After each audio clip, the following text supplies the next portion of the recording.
Ce genre de choses arrive toujours aux autres. Cette fois, la roue a tourné et la chance nous a souri. Oui, je sais, c'est incroyable. Maman, la reine a combien de télé chez elle? Je n'arrive toujours pas à y croire. Émile va rencontrer la reine en personne. Oh! Pourquoi ils en font tout un fromage? Je suis sûre que la reine, elle s'en contrefiche de rencontrer mon petit frère. Hein? Moi, j'aurais la honte de ma vie si jamais mon père se mettait en tête d'installer un porte-drapeau dans notre jardin. Oh, c'est pas un porte-drapeau, rien à voir, c'est juste un piquet.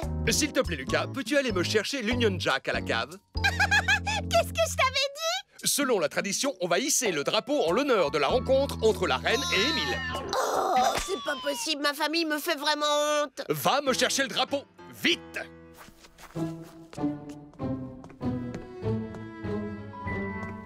Pouah, tu t'y prends comme un manche à balai. Non, c'est pas vrai. Bon, tant pis pour toi, c'est pas moi qui vais passer pour un imbécile. Apprends-moi comment il faut faire alors.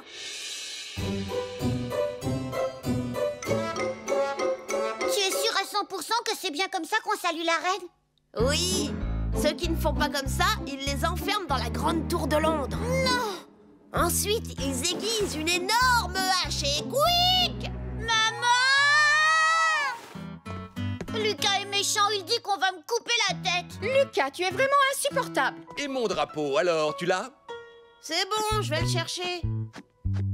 Papa dit c'est vrai qu'il tranche la tête des gens dans la tour de Londres. Évidemment! C'est pour ça qu'on la surnomme la tour sanglante. Franchement, ce n'est pas malin.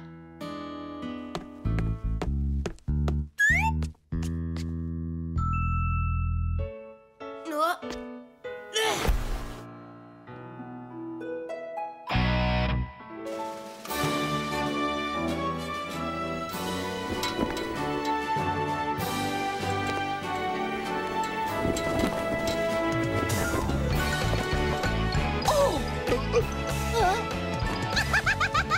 Quoi, je vous avais prévenu, c'est trop la honte. N'oubliez pas que Sa Majesté verra vos dessins. Nous les afficherons pour l'exposition royale lors de sa visite.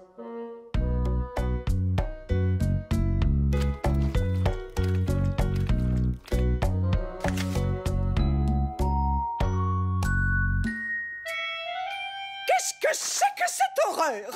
C'est un portrait de moi. C'est le roi Lucas l'insupportable. Enfin, Lucas, tu n'es pas de descendance royale! Mais bien sûr que si.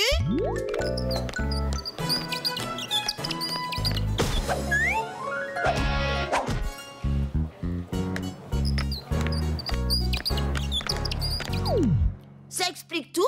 Émile n'est pas mon frère et papa et maman ne sont pas mes vrais parents. Oui, en fait, Lucas est né dans un zoo. Oui, un zoo. Lucas! J'ai l'impression que tu as oublié un tout petit... Ah oui? Quoi donc? Eh bien, malheureusement, aucun petit-fils de la reine n'est né la même année que toi. Oh! Aucun enfant? Décidément, je n'arriverai jamais à savoir combien de télé la reine possède. Maman, est-ce que tu en es complètement sûre? Oui, mon chéri, sûre et certaine. La reine a très envie de te rencontrer. Elle n'a aucune intention de t'enfermer dans la tour.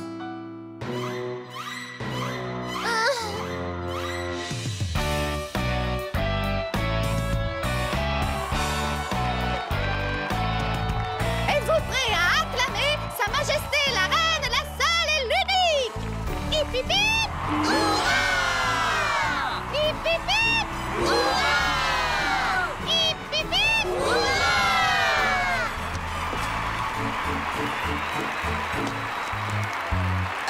Excusez-moi, combien de télévisions est-ce que vous... Lucas! Je me concentre, je ne la regarde pas, je m'incline. Ah oui, ensuite, ah oui, j'attends sa question. Émile! Émile!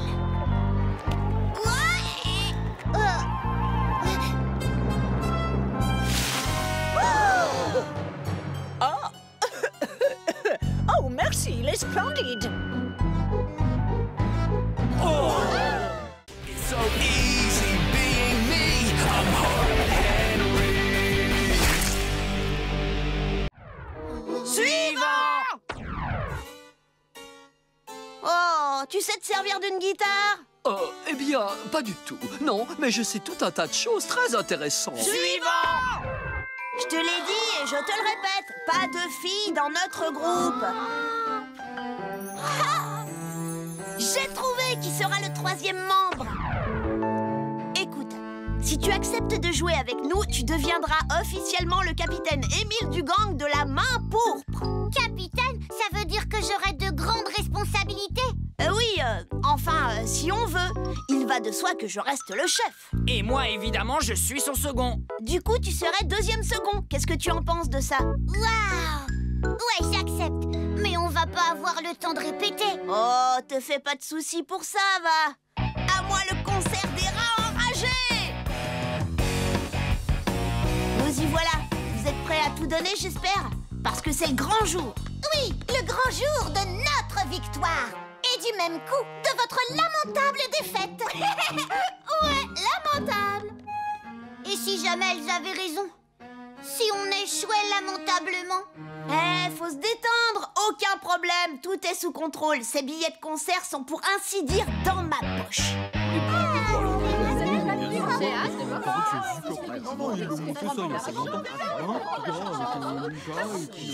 Eh bien, tout d'abord, bonjour à tous et bienvenue au grand concours de talent organisé par notre école. Tout de suite, notre premier numéro. Il s'agit d'Aldric qui va tenter d'effectuer 80 tractions en position de poirier. Et d'une, et de 2, et de 3, et de 4, et de 5, et de 6, et de 7. Allez, ma belle, fais ce que t'as à faire. Et de 8, et de 9. Aldric. Bien, notre concurrent suivant est Hervé qui va nous prouver à quel point il est surdoué. Vous pouvez me poser une question, n'importe laquelle, et vous verrez que je n'aurai aucun mal à y répondre. Qui est l'inventeur du téléphone? Facile, Alexander Graham Bell. Quelle est la capitale du Portugal? Enfantin, c'est Lisbonne. Qui a soufflé les réponses du devoir de maths d'hier à Marion Molasson en échange d'un paquet de bonbons? Eh bien, en fait, c'est moi, je l'avoue. J'aimerais que nous ayons une petite conversation. Notre Hervé est donc aussi un surdoué de la vérité. Bien, nous allons passer au numéro suivant. Salomé et sa marionnette de ventriloque Gélie.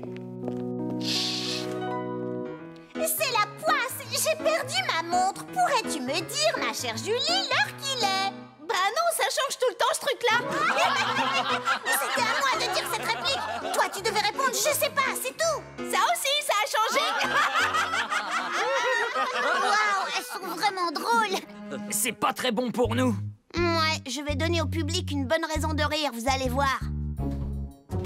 Hé, qu'est-ce que tu vas faire? Il est temps que ça se termine, alors je vais leur offrir une belle chute. Oh, tu vas dire quelque chose à la fin.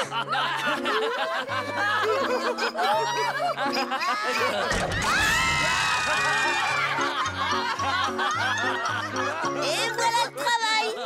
Dis donc, c'est affreux ce que tu viens de faire, Lucas.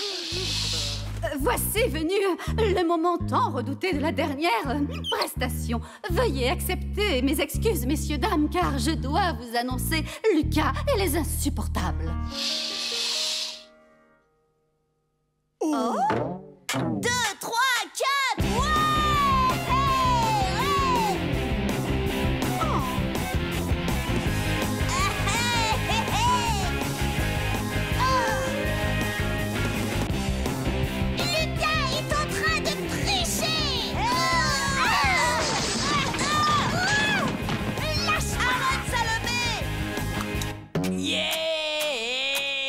C'était du playback.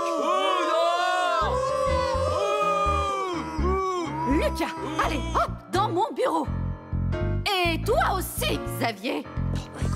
C'est vraiment incroyable, c'est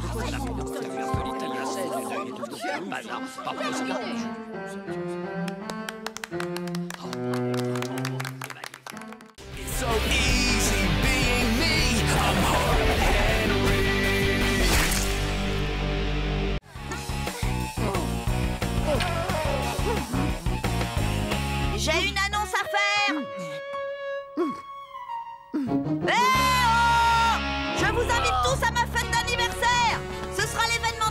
je vous promets une fête grandiose. Tu parles, on ne s'amuse jamais à tes fêtes. Ouais, on s'amuse jamais à tes fêtes. C'est vrai, t'es toujours méchant avec moi et tu me fais pleurer. Oui, donc, ne compte pas sur nous pour venir. Mais alors, j'aurai aucun cadeau. Attendez, cette fois ce ne sera pas pareil. Il y aura un super goûter. Et il y aura des récompenses pour les vainqueurs des jeux. S'il y a des compétitions, ça m'intéresse. Bon, je viens aussi s'il n'y a rien qui fait peur. Ouais, cette fête va être géniale. Vous ne serez pas déçus. Bon, puisque c'est comme ça, d'accord, je viens. Mais seulement pour voir ce que ta fête aura de si génial. Ouais, moi aussi. Et moi.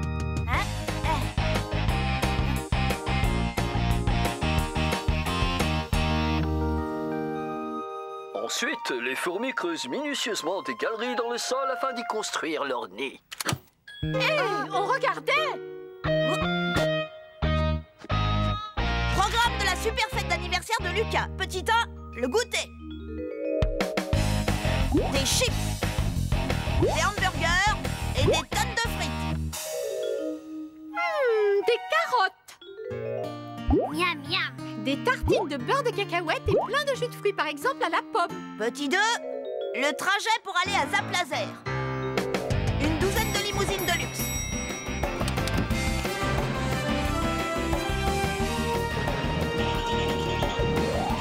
Tu rêves, Lucas, tu sais combien ça coûte?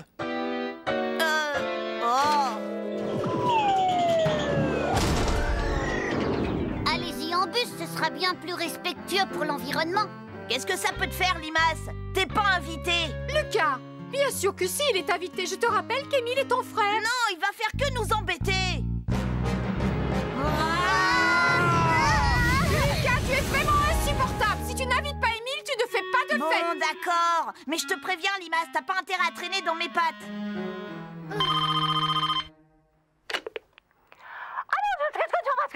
Oui. Et bien sûr, mon fils s'appelle Lucas.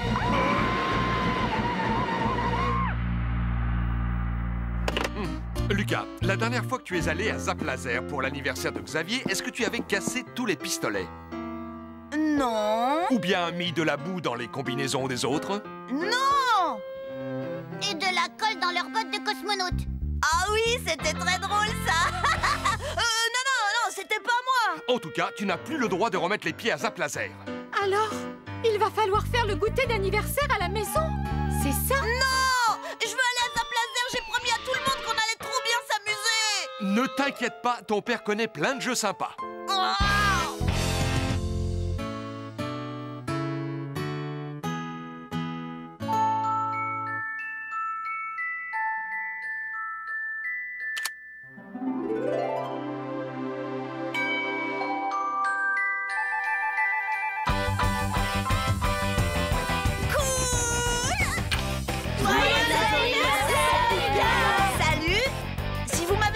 Cadeau, entrez.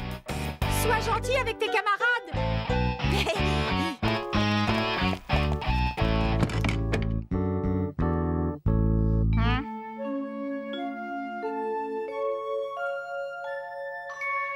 Il est où, Xavier? Il avait dit qu'il venait. Xavier est chez le dentiste. Sa mère le dépose ici dès qu'il sort. Tu vas devoir commencer sans lui. Bon, d'accord. Voilà mon cadeau. Je sais. C'est une boîte géante de feutres. Tu as toutes les couleurs de l'arc-en-ciel. Mais j'en ai déjà des feutres. Lucas, enfin! Tu peux pas dire merci?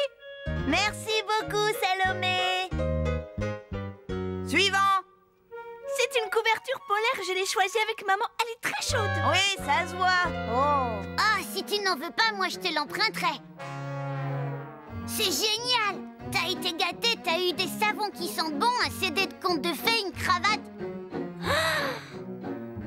Et le livre cuisiné équilibré. T'as vraiment de la chance, Lucas. C'est fantastique. It's so easy being me. I'm hard-headed. Je t'entends rigoler. Cela signifie que tu te sens mieux, Lucas? Non, je crois que je suis allergique à la cantine de l'école, mademoiselle. Cesse de dire des âneries. Tu as fait une crise d'hypoglycémie. Alors j'ai pris sur moi de t'apporter une bonne assiette de hachis parmentier et de la purée de pois cassés. Ah! Et tu ne sortiras pas de l'infirmerie tant que tu n'auras pas tout fini. Oh. Berk.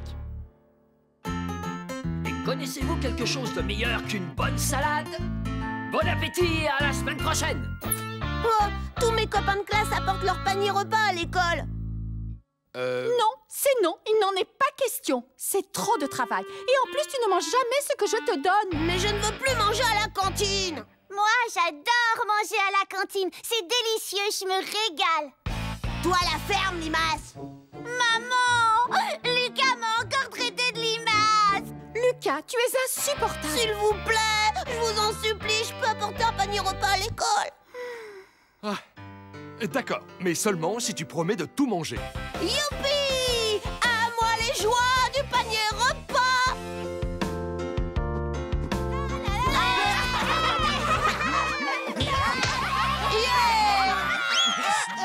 Tu as apporté ta bouteille d'eau gazeuse?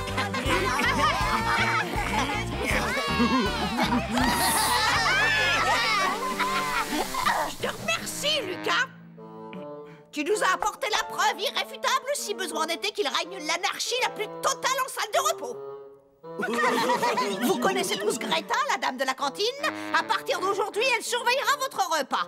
Elle aura pour mission de faire régner l'ordre, de veiller à ce que vous mangiez correctement votre déjeuner et qu'il ne reste plus rien dans vos assiettes. Bien, chacun retourne s'asseoir à sa place. Ouvre son panier repas et mange. Ça alors, on ne va quand même pas se laisser embêter par l'ogresse de la cantine.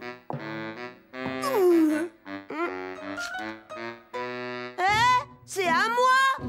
Plus maintenant. J'ai décidé de le confisquer. Oh, elle a mangé mon dessert. Ouais, c'était bon. Non. Privé de dessert. Alors là, c'est vraiment pas juste. Elle n'a pas le droit de manger notre nourriture. Non, mais personne ne nous croira. Rendez-vous demain. Rira bien qui rira le dernier.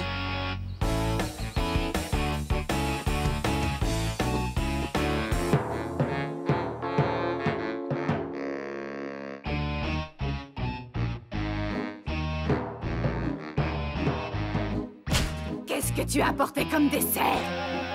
Ça. Une araignée en plastique.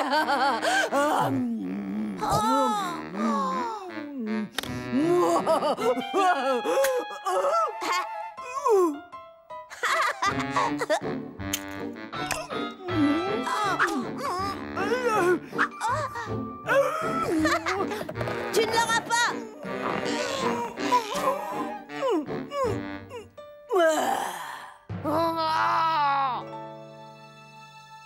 Au moins ici, je suis sûre que Greta Cracra ne me trouvera pas.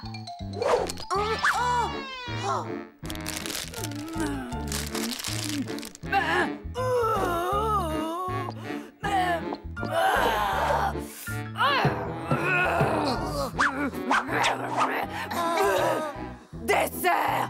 Personne n'a porté de dessert aujourd'hui!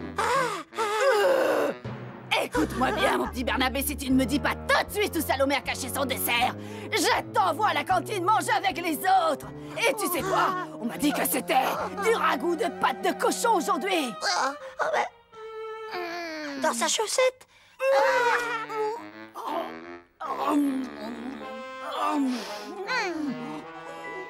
Puisque c'est comme ça, William a caché des chips sous la table.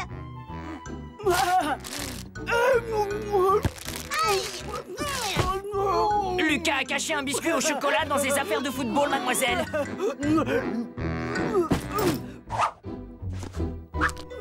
Vide! Je n'aime pas qu'on se moque de moi, vous entendez? Vous avez 3 secondes pour me dire où est ce biscuit au chocolat! Sans quoi, vous mangerez tous du ragoût de pâte de cochon! Elle est caché sous la bouche, mademoiselle.